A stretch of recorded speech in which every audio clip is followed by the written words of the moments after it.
Welcome back to the Brunch Beauty Life podcast. I am your host, Connie, the Inspiring Stylist. And I am your host, Ashley, naturally Ashley Rowe. Make sure you are following us at all the platforms below. Yes. And subscribing, liking, Sharing, commenting, yes, and sharing. And keep them emails coming in. Yes. So for today's topic, we received the email, and the topic of the email was, how do you handle friendships in business? Going into like partnerships with business, as well as just developing friendships while in business. So Ashley, what are your thoughts on developing friendships in business? You mean like we meet and then become friends and then do business? However you want to address it. Or like having friends that you work with? Let's talk about having friends that you work with in the workplace. Okay. Yeah, because I think that's a big thing. I've seen, I've seen stylists come and some stylists go, and I see sometimes that stylists may come into, let's say, a salon looking to build friendships with people, and then maybe when those friendships don't happen the way that they think it should happen, right, then they leave, or maybe like feeling accepting or whatnot. So what are your thoughts about developing friendships in business, like working wise? Well, I've had the mentality always that, business is business, work is work, my money is my money. And that friendships, if they develop, that is great. Mm-hmm. All that I can ask is to have a cordial relationship with coworkers. And if we become friends, that's a bonus. Mm-hmm. Respect is always first. So mm-hmm. I will always be cordial and respect you. If we develop a friendship during that time, that's even better. But I'm not expecting it. Mm-hmm. So I would say that you would probably come out on a better end, not expecting friendships first, because then you're kind of setting yourself up to fail, I believe. Mm. Because, how you view a friend may not be the same way that someone else views friendship or view a friend. Mm-hmm. So you could put yourself in a place where you're setting yourself up for unrealistic expectations. Right. Which no one wins mm-hmm. when that happens. Right. So when I came to the salon industry, I just said in my mind, if I build friendships, that's a bonus. Mm-hmm. But I'm going into this just wanting to learn, wanting to grow, and wanting to build in my craft. Was that the same when you were? Did you have that same mentality when you worked in corporate America as well? Yep. Mm-hmm.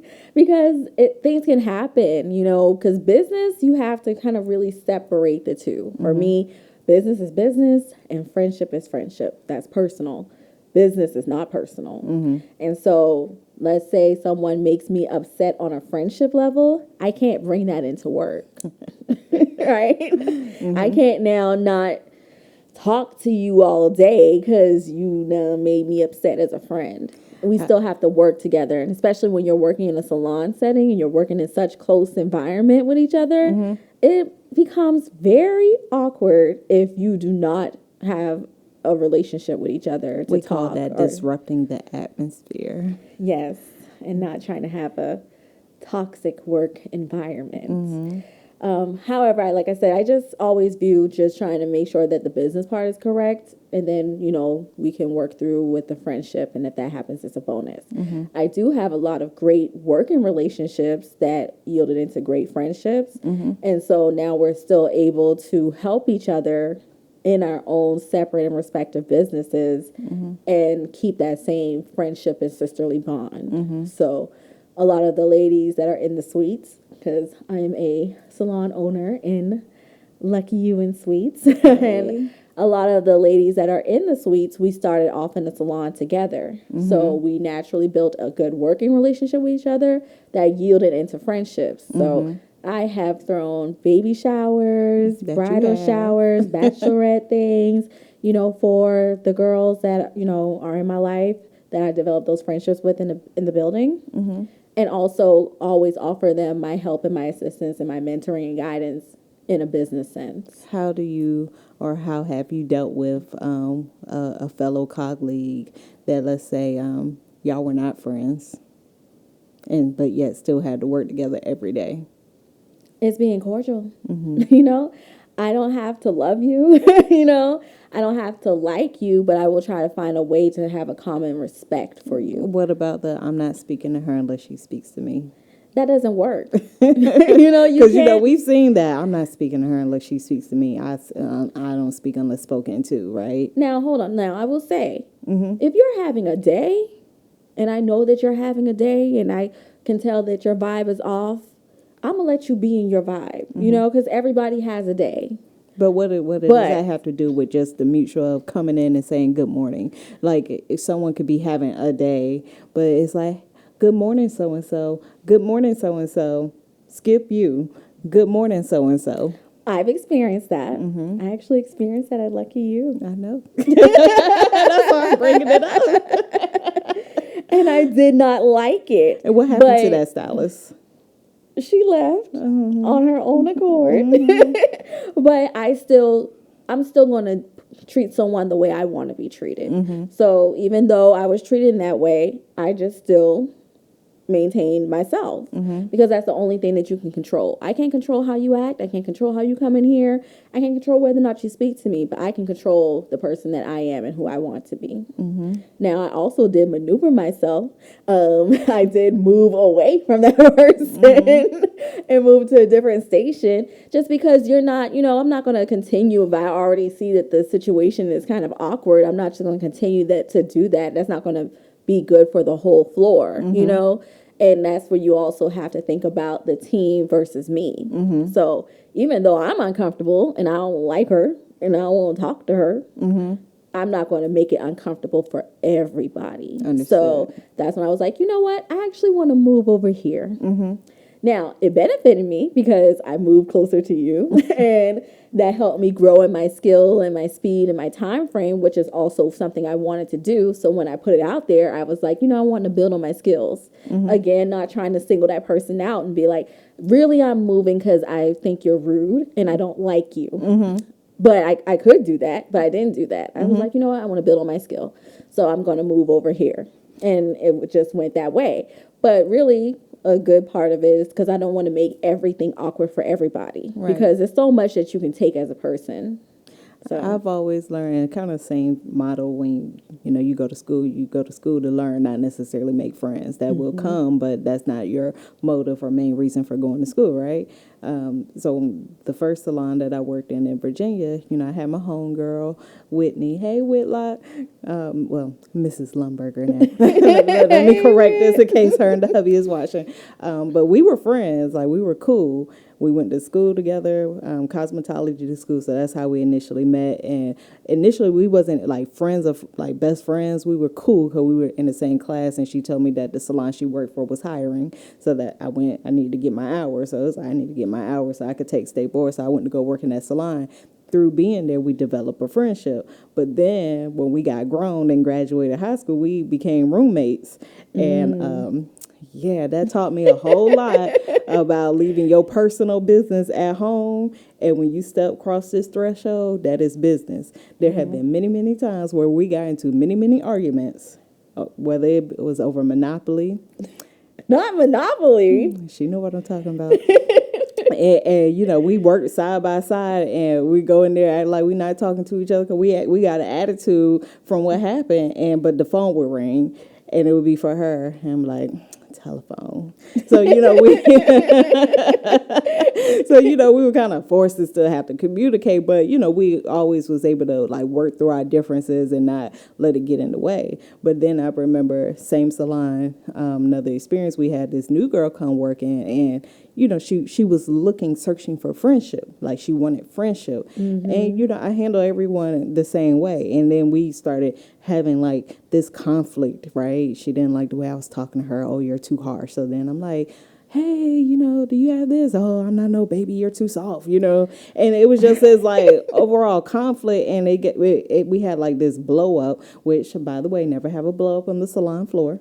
Or on any floor. On any floor. Not just your salon, but in front of any workplace. Any workplace. Take that to the break room. Right. Before hours, after hours, yes. Right? But we had a blow up on the salon floor because I was just tired of her. And mind you, at this time I was like 18 or 19. And I was just like, what is the problem? I just addressed it like, what is the problem? And she was like, I just don't like you. And I was like, well, I don't care. Like, I didn't come here to be your friend. I came here to work and make this money. You should be minding your business and doing the same. Yeah, you know. And then it was also, she had an issue when I moved up in management, right? And so sometimes I've seen where, friendships can be a certain way, but then if you move up in management, that it could kind of cause a unsaid ridge in the friendship, jealousy and enviness, which is another topic we're going to talk about. We're going to save that's a whole nother, That's a whole nother topic. Yeah. But then when I came to Charlotte, same mindset of, I'm here to work. I'm here to get my hustle on. I made friends along the way. Later, through foreign partnerships, those friendships kind of dissolved a little bit. But yeah, and I think like going into business, a lot of people say, oh, don't go into partnership with your friends. Or some people say, you should go into partnership with your friends. I think people have to be on the same page to go into a partnership. Absolutely. Because when I went into a partnership with my partner Tika, we were not friends. We weren't enemies. We were just more so, like associates or we were acquaintances. associates. If I had someone to refer to her, I call her, hey, I got a client for you. I know you do this, or vice versa. So it was just on an associate level. So we entered into a partnership together, and through the 10 years. I know, I saw that. I'm so happy. Through the 10 years of our partnership, it developed to a point where we did become friends, but now we're looked at more like sisters. There's a sisterhood between us, and that just naturally developed. Yes, I think that it's best to not force anything, because when you're forcing something, it's not authentic. Therefore, it's not going to sustain. Even with our relationship. So I always made it a strong point to treat our friendship that we were developing as our friendship that we were developing, and our business as our business. So when we're out together, we're friends. I'm not talking to you about the business unless I have a question, but other than that, we're friends. We're kicking it. We are not plotting on how to save the world. We plotting on how we're going to have this good time tonight. Have our hot girl summer. Yes, that we that rap real fast for whichever reasons, but making sure that we keep that division, because I think it's important so that we then don't get confused. Now, you're always, and not everybody can do that. Yeah, but it's a point. You have to learn how to compartmentalize, because I'm not about to come at you about something for business in the friendship and vice versa, because that's that. But also, it helps that y'all are fair businesswomen. So there is no need to pop off at you on the friendship, because everything is fair. But also keeping in mind to looking into the eyes of, this is my friendship and this is my business. So when I do come to you in business, I'm not expecting you to give me friendship discounts because you're my friend.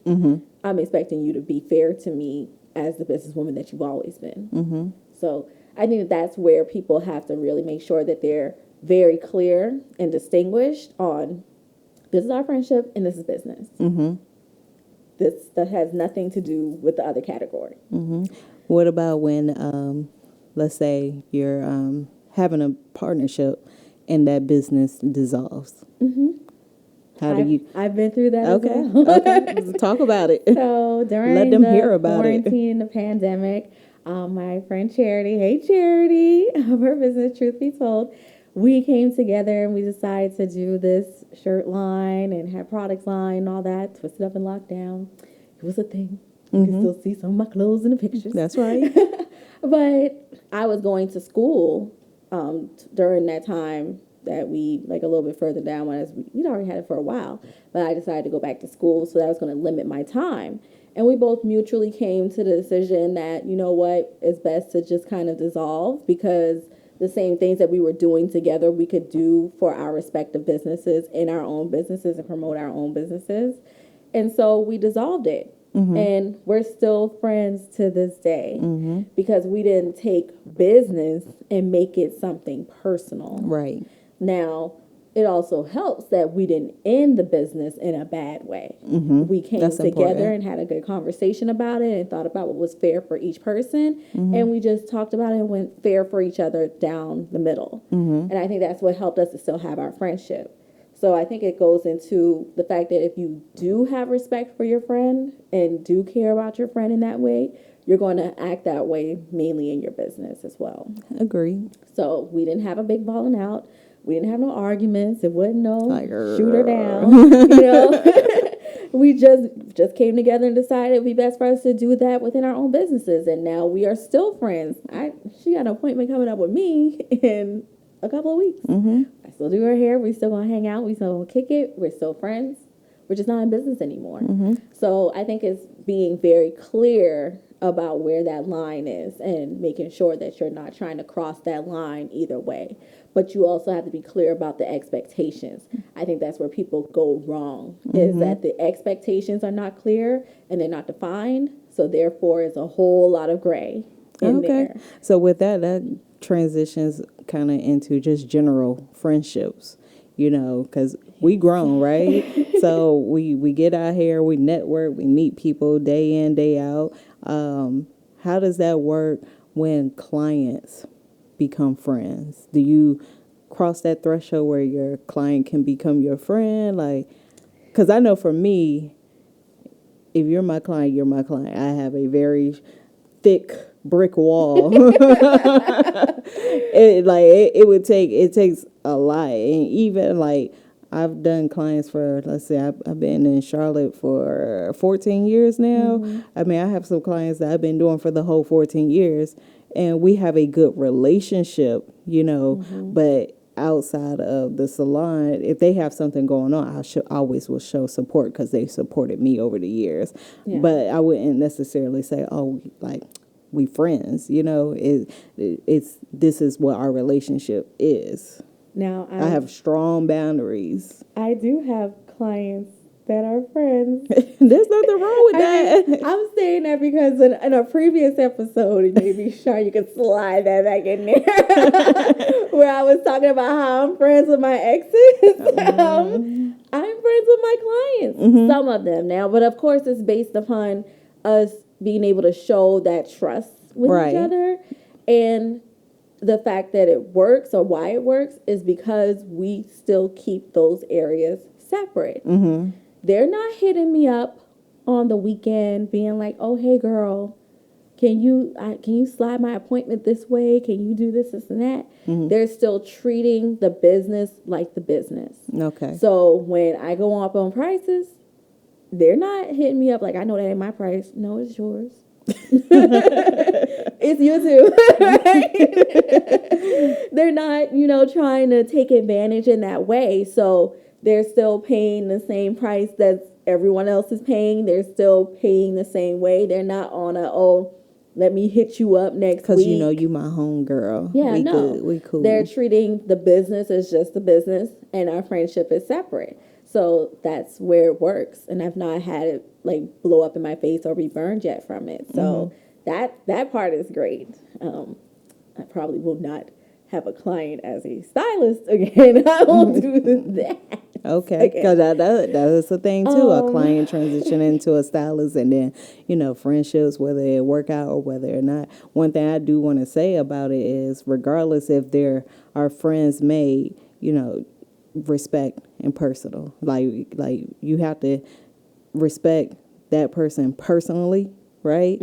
As well as like business. Like you can't burn bridges, in other words, because you never know along the lines of which you may need to reach out to that person and ask. So I think as a stylist working in a salon, if you choose to leave for whatever reason, or if you get terminated for whatever reason, right? It can go both ways. It needs to be respectful. Like the business aspect of it needs to still stand, because you never know later on. It could be next year, 5 years, 10 years later, and you may say, hey, you know what, I want to reach out to you because I want to pick your brain for whatever reason. But when you don't leave the right way, that door is closed, honey.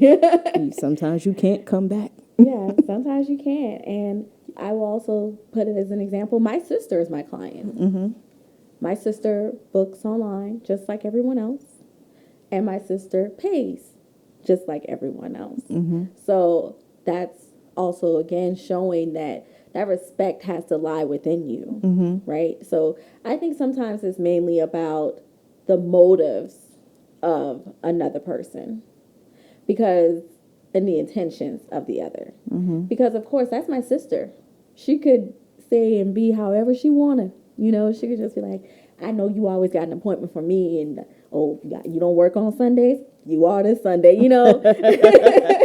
You gonna do my she hair. she does not do that. She's going to book within the time frames that I have, and she's going to pay what the service is, because that's her intentions towards me. Her thought process also is business and personal is personal. But I already knew that because at one point I was renting a house from her, and she's my sister. But we had a rental contract that You was still signed. had to pay your rent on I time. still had to pay my rent. We had a lease agreement.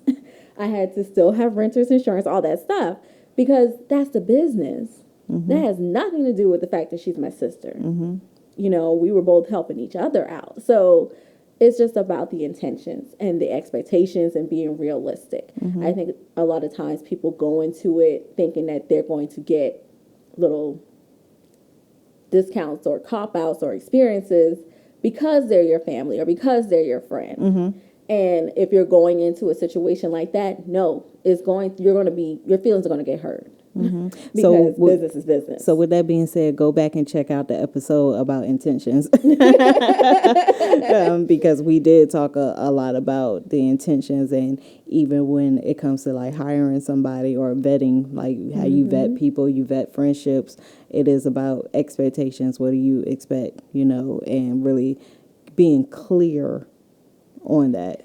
Yes, being very clear, because it can work, but everybody has to be in their right position, right intentions, right expectations, right, and also spoken. Because I think a lot of times it's the unspoken expectations or thought or intentions that lead us into these conflicts. Yeah. You know, we're not all mind readers. You know, I would definitely love that technique. When they start handing out special powers later Girl, on. tell me I would about like it. that to read some people's minds.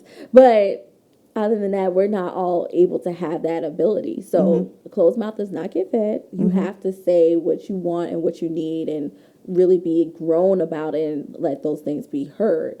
But it's mainly, I think, the unspoken things, the things that we don't talk about because we're not trying to rock the boat, or I don't know how she's going to feel about that, you know? Like Or I'm that would afraid be of conflict. Like, exactly. Like my sister, like, I don't know if I want to put it. No, I'm moving in. I'm a tenant. I'm paying you money. I deserve a lease. And I need to know how you're going to conduct the business if things happen around here. And she did, you know? So it's just really about being clear. Okay, so Because going it back, can work, but then it can go completely it can go completely left. left. So going back to the email, more of the email, not a story, but more of the email is when it comes to friendships, don't necessarily go into it seeking that. If it happens, it happens. But at the end of the day, when you're going into a new salon environment, there's going to be people that may been there 1 year, a couple of months, or several years that have different experience and different relationships with the people that are already there. So to have an expectation that you're just going to jump right in and this is going to be this, like you said, you kind of set yourself up for failure because, you know, people have to take time to get to know you and get to understand you. The way I may handle you may be differently from how I handle her because I've taken the time to get to know what works for this person and what doesn't work, and that may be totally different for you. The best outlook or the best expectation to have is really no expectation when it comes to that friendship. Yes. You know, just get to understand people, get to truly learn people without judgment, and let things flow. Because at the end of the day, we ain't got to be friends to work together. Not at all. But we can be cordial and work together. You know, we can have platonic conversations. General, there's nothing wrong with, hey, how you doing? How was your weekend? You know, every time we come in, especially like with our new stylists that we just hired, I don't know them. I don't know them, so I can't really just dive in with conversation. But at the least, when we come back to the salon on Tuesday or whenever I see them, hey, how you doing? How was your weekend? Did you have a good weekend? And then people may start to open up about what they had going on in their life over the weekend, and it might be an opening for you to kind of just, share insight or just be a listener. Because sometimes people might just need you to listen depending on what's going on. And things will develop naturally. But one thing I can say is no matter the environment, if you go into it with respect, drop the mean girl persona, drop the, oh, well, I can't give them all of me because I don't know them, like drop all of that and just kind of be open and be vulnerable to allow it. It can happen. But when you come into a new place with all these defense mechanisms up, a lot of people be like, you know what, I don't even want to be bothered and deal with that. And then when you find yourself in this situation, well, why is she acting like this towards me? But look at the energy that you gave her from the start. So start She's off just with reciprocating. yeah, she's just reciprocating what you giving back. gave. So go into it with a clean energy. And I also would say that, unfortunately and fortunately, all people in general, we are just a sum of all of our experiences, right? So you can't assume that because this is how you would treat a situation, that that's how the next person would treat it or that they would view it. Just because you're coming in here wanting to be a friend and give their heart, well, just as much as you might be guarded, the girl next to you could be just as guarded based upon the sum of their experiences. I know for me, when I left one of my first jobs, it was at a major retailer. I'm not going to say. I was completely guarded because I had been done completely wrong, right? So it took a while for me to get to a point to be like, oh, okay, I'm going to open myself up to the team and really let them see into me and like spend time with them outside of work. Because after that experience, I was like, I'm not spending no time with you outside of these four walls. Okay? From 9 to 5. From 9 to 5. I was like his name was Red on the 5 Heartbeats. My office hours are from 9 to 5. I was 5 o'clock. If it's 5:01, bye. Hope you got it out. I wasn't spending time with you outside of that. But as I got my guard down and realized that everyone was not going to treat me in that way, then I was able to, okay, I don't have to be that way or have better discernment on who I can be more open with. But then I also had to work on myself and my own expectations. So why was I so hurt at that previous employer? Because my expectations was completely different than theirs.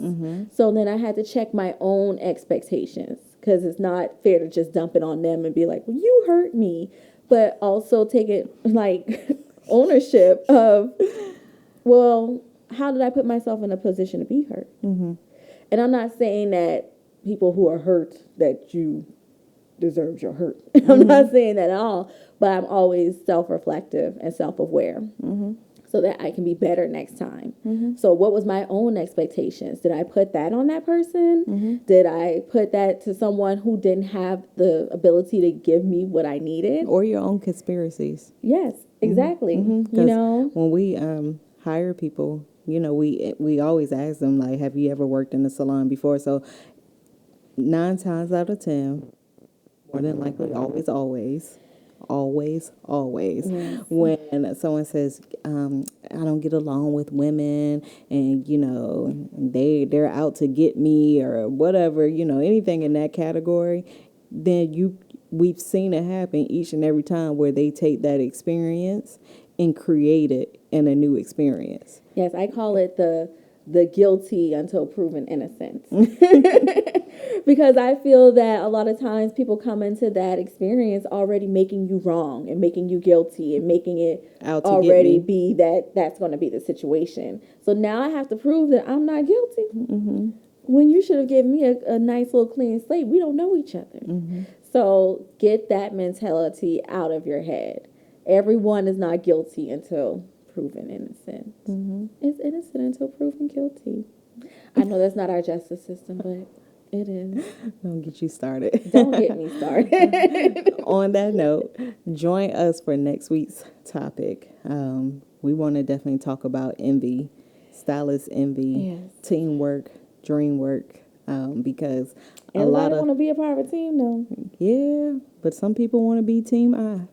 Well, there ain't no I in team. Exactly. And that's why we're going to talk about it, because I think that it will help bring in this conversation and dealing with friendships, because a lot of that has to do with stylist envy. So make sure you tune in. Brunch Beauty Life Podcast. I'm your host, Connie. Also, again, before I say who I am, just like that person sent us an email and that gave us a great topic. Send your emails down at the bottom. You put that in there, sure. And I'm Ashley as well. So we'll see you next time. Deuce.